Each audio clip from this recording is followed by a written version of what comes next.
बिस्मिल्लाहिर्रहमानिर्रहीम, अस्सलाम वालेकुम। STV की एक और वीडियो में खुशामदीद। आज हम बात करेंगे पाकिस्तान में जो बाई इलेक्शन हुए हैं 2 कौमी और 2 सूबाई असम्बलियों की नशिस्तों पर, उसके ऊपर और बताने की कोशिश करूंगा मैं अपनी भोली भाली पाकिस्तानी अवाम को कि किस तरह से एक चोर ख़ानदान मीडिया पर आकर पाकिस्तानी अवाम को बेवकूफ़ बना रहा है। और बताऊँगा मैं इस वीडियो में ये भी कि किस तरह मरियम सफदर अवान, जो कि जिसकी अपनी कोई हैसियत नहीं है, चोर लुटेरे गद्दार बाप की ये बेटी है, ये किस तरह से आकर पाकिस्तानी इदारों के ऊपर फिर से उंगलियां उठा रही है। जहां पर वो हार चुकी हैं और जहां पर वो जीत गई हैं वहां पे सब कुछ सही हो गया, और जहां पर वो हार गई वहां पर सब कुछ गलत हो गया। और ये भी बताऊंगा कि किस तरह से मरियम सफदर का एक व्हाट्सएप ग्रुप का सहाफ़ी यानी कि हामिद जलील किस तरह से अपनी वफादारी पेश करता रहा ट्विटर के ऊपर, और पूरा दिन भर मरियम सफदर और मुस्लिम लीग नून के हक़ में ट्वीट करता रहा। मैं साथ साथ चलाता भी रहूँगा, जिससे ये बात वाज़िया हो जाएगी कि किस तरह से ये हामिद मीर पाकिस्तानी अवाम को बेवकूफ़ बनाता रहा पूरा दिन, और किस तरह से अपनी हड्डी हलाली करता रहा ट्वीट कर करके।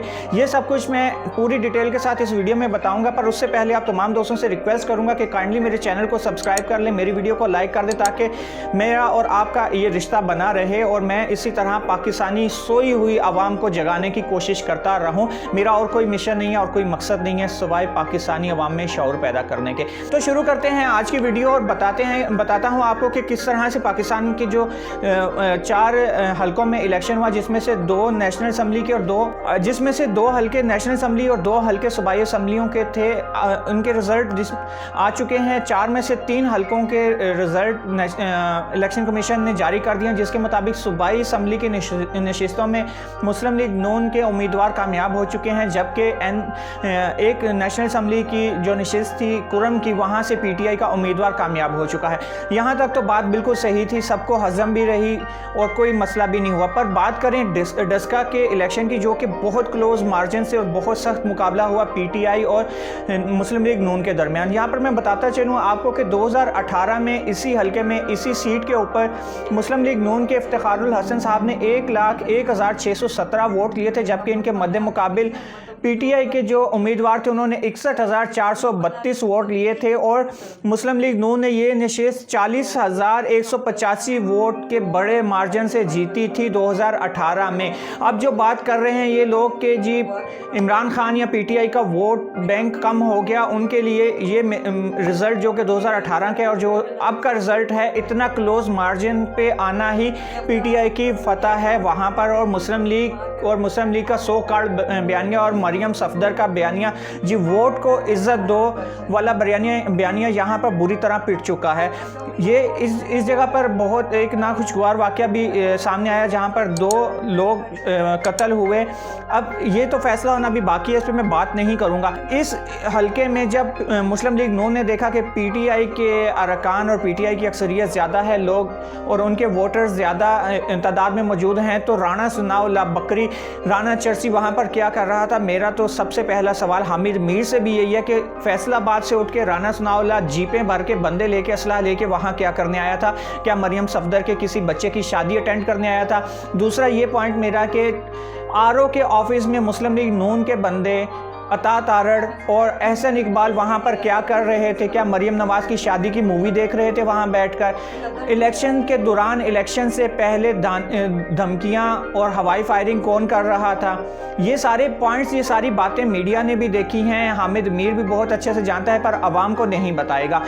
ये बात मीडिया और अदालतों में भी है, इसके ऊपर पुलिस तफ्तीश भी कर रही है, इस पर मैं ज़्यादा बात नहीं करूँगा। मैं बात करता हूँ उस पॉइंट पे ऊपर कि जहाँ पर ये जीत गए 2 सूबाई असम्बली की नशिस्तें, वहाँ पर मुस्लिम लीग नून फतह याब हो गई, वहाँ पर सब कुछ सही रहा, वहाँ पर कोई खलाई मखलूक नहीं आई, वहाँ पर सब कुछ ठीक था। और जहाँ पर ये लोग हार गए वहाँ पर खलाई मखलूक आ गई। डस्का में इनके मुताबिक जी इलेक्शन कमीशन का अमला भी अगवा हो गया, और पाकिस्तान का एक साबिक वज़ीर आज़म रहा हुआ मुस्लिम लीग नून का शाहिद खान अब्बासी कहता है जी कि सिविल वर्दी और सिविल गाड़ियों में खलाई मखलूक आई, जो कि इलेक्शन कमीशन के अमले को अगवा कर अपने साथ ले गई। मतलब फिर वही बात, वही पाकिस्तानी अफवाज के ऊपर डायरेक्टली इनका हमला, और जहाँ पर हार जाएं वहाँ पर जी ये सब कुछ हो गया, और जहाँ पर जीत के वहाँ पर फरिश्ते शायद नाजिल थे, वहाँ पर फरिश्ते आके सारी मॉनिटरिंग कर रहे थे, या फिर वहाँ पर इंडिया की आर्मी मौजूद थी जिन्होंने इनको जितवा दिया वहाँ से। या फिर सबसे मज़े की बात कि जो लोग डस्का में इनके बंदे अगवा करके ले गए या इलेक्शन कमीशन का अमला अगवा करके डस्का में ले गए, उनको बाकी दो जगह जहां पर मुस्लिम लीग नून जीत गई थी वहां का रास्ता मालूम नहीं था, या वहां पर वो जाते हुए डर रहे थे। ऐसी मुज़ाहिका खेज़ और घटिया बातें जिनका सर और पैर ही नहीं है, सिर्फ आवाम को बेवकूफ़ बनाने के लिए मुस्लिम लीग नून पूरे दिन से कर रही है। अभी मरियम कतरी साहिबा 1-1.5 घंटे की आके प्रेस कॉन्फ्रेंस करके गई है और कह रही है जी कि हम इलेक्शन कमीशन ने बहुत अच्छा फ़ैसला किया, मुझे बहुत खुशी हुई कि उन्होंने ये नतीजा रोक लिया।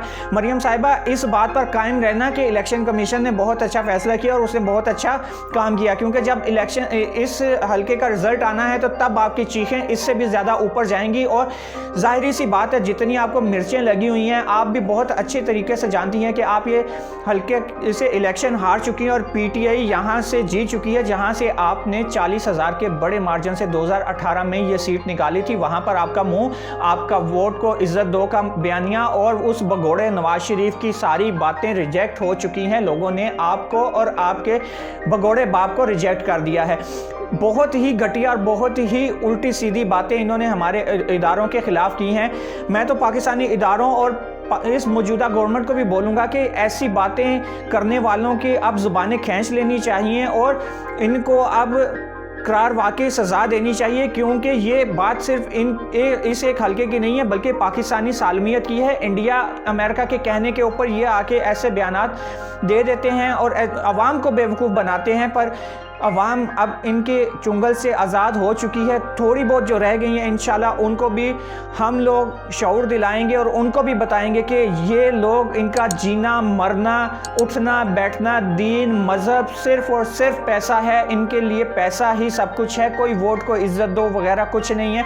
अगर वोट को इज़्ज़त दो इतना ही इनके लिए इम्पोर्टेंट होता तो फिर सेनेट इलेक्शन के लिए जब ओपन बैलेटिंग हो रही है तो इससे अच्छा तरीका और कोई नहीं हो सकता वोट को इज़्ज़त देने का कि जिसकी जितनी सीटें हैं उसको उतनी ही मिलेंगी। पर नहीं, वहाँ पर वोट को इज़्ज़त दो नहीं याद आता इस मरियम सफदर को। इसने अपनी 1.5 घंटे की प्रेस कॉन्फ्रेंस में एंड में ये बोला जी हर जगह पर नवाज शरीफ का बयानिया कामयाब हो गया और वोट को इज़्ज़त दो का बयानिया पूरे पाकिस्तान में राइज हुआ, इसलिए हमारी फतह हो गई। तो वोट को इज़्ज़त दो का नारा आपको सेनेट इलेक्शन में क्यों याद नहीं आता? क्योंकि वहाँ पर वोट को इज़्ज़त दो नहीं, वहाँ पर नोट को इज़्ज़त दो। सेनेट में अक्सरियत हासिल करो और अपनी लूटी हुई दौलत बचाने के लिए राह हमवार करो। इनका दोगला म्यार, इनकी बेवकूफ़ाना बातें ही इनकी शिकस्त की ज़िम्मेदार हैं। और जाते जाते फिर मैं मरियम सफदर और पूरी मुस्लिम लीग नून को कहूँगा कि थोड़ा सा सब्र कर लें। जैसे ही इलेक्शन का रिज़ल्ट अनाउंस होगा तो आपकी चीखें असल में सुनने के लायक होंगी। जो आज इलेक्शन कमीशन को शाबाश दे रहे हैं ना, वो ही कल इलेक्शन कमीशन के आगे जाके रोना रोएंगे और वहाँ पर जाकर धरना देंगे। बेशक इस इलेक्शन को दोबारा कराया जाए या जो भी किया जाए, आपकी शिकस्त के लिए यही काफ़ी है कि 40,000 के मार्जिन वाली सीट आप चंद हज़ार के वोटों के डिफरेंस से हार चुके हैं। आप वहाँ पर क्या कर रहे थे? आपके बंदे RO ऑफिस में क्या कर रहे थे? क्यों वहाँ पर मौजूद थे? इन सब बातों का भी अगर मरियम सफदर वहाँ पर अपनी प्रेस कॉन्फ्रेंस में जवाब दे देती तो हम कहते कि काफ़ी बैलेंस प्रेस कॉन्फ्रेंस थी, पर बैलेंस प्रेस कॉन्फ्रेंस नहीं थी। सिर्फ और सिर्फ आवाम को बेवकूफ़ बनाने के लिए वहाँ पर मौजूद थी। और इलेक्शन कमीशन की भी यहाँ पर भारी जिम्मेदारी बनती है कि वो जल्द अज जल्द इस हल्के के रिज़ल्ट अनाउंस करे और हक का फ़ैसला दे, रिश्तेदारी पर फैसला ना दे। कहा यह भी जा रहा है कि वहाँ का रिटर्निंग ऑफिस एहसान इकबाल का कोई रिश्तेदार है या उसके गाँव का है, लिहाजा क्योंकि शुरू से ही ये लोग पैदावार ही धांधली की हैं तो इनके लिए धांधली करना कोई मुश्किल काम नहीं है। ये तो चैम्पियन है इस चीज़ में। और जाते जाते ये कहना चाहूँगा कि ये वाहिद बाई इलेक्शन था जिसमें हुकूमत ने ना हुकूमती वसाइल इस्तेमाल किए, ना हुकूमती मशीनरी इस्तेमाल और ना ही हुकूमती पैसा इस्तेमाल हुआ है इन चारों हलकों में, जो कि माजी में हम देखते आए हैं कि जिस भी गवर्नमेंट की हुकूमत होती है वो बाई इलेक्शन में जीत जाती है। क्यों? क्योंकि उनके पास सारे इख्तियारात होते हैं, पैसा खुली तरह इस्तेमाल होता है, हुकूमती मशीनरी को इस्तेमाल किया जाता है। ये बात मैं नहीं कह रहा, ये बात नून लीग, पीपल्स पार्टी एक दूसरे के खिलाफ बयानात दे चुकी है माजी के अंदर। जब भी बाई इलेक्शन हुआ है एक दूसरे के ऊपर धांधली के इल्ज़ामात ये लगाते रहे हैं, सबूत भी दिखाते रहे हैं, सब कुछ होता रहा है।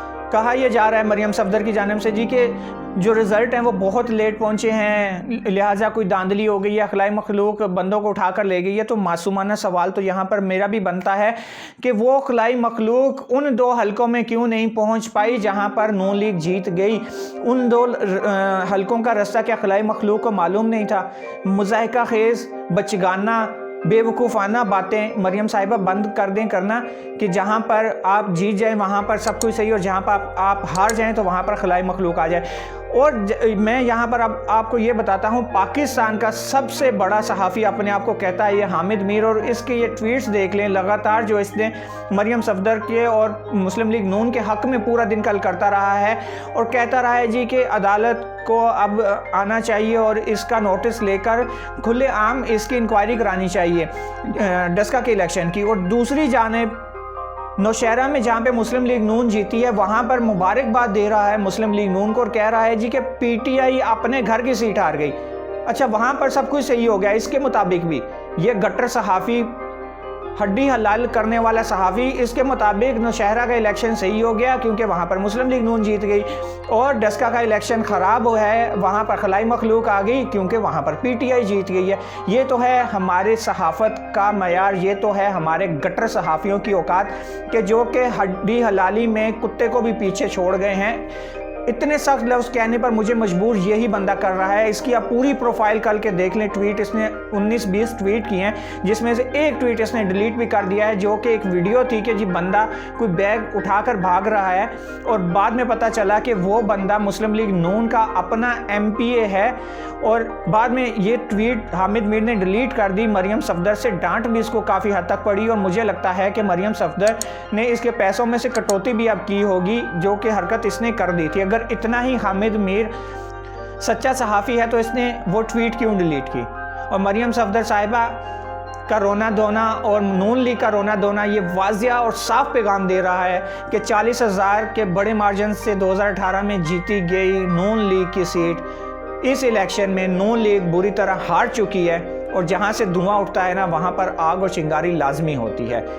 तो स्टे ट्यून, आगे भी आपसे बात रहेगी, बातचीत करता रहूँगा और पूरी कोशिश करता रहूँगा मैं अपने छोटे से प्लेटफार्म से पाकिस्तानी अवाम में शऊर पैदा करने की, ताकि वो किसी तरह इन फराडियों, इन चोरों, इन गद्दारों, इन धोखेबाजों, इन बुज़दिलों और इन डरपोक और पाकिस्तान का पैसा खाने वाले ख़ानदान यानी कि शरीफ ख़ानदान के चुंगल से आज़ादी हासिल कर सकें और वो इनके असीर ना होकर रह जाएं। इस एक ख़ानदान की ख़ानदानी ग़ुलामी जो नस्ल दर नस्ल ये इनके ऊपर करना चाहते हैं उससे किसी तरह ये बाज आ जाएं।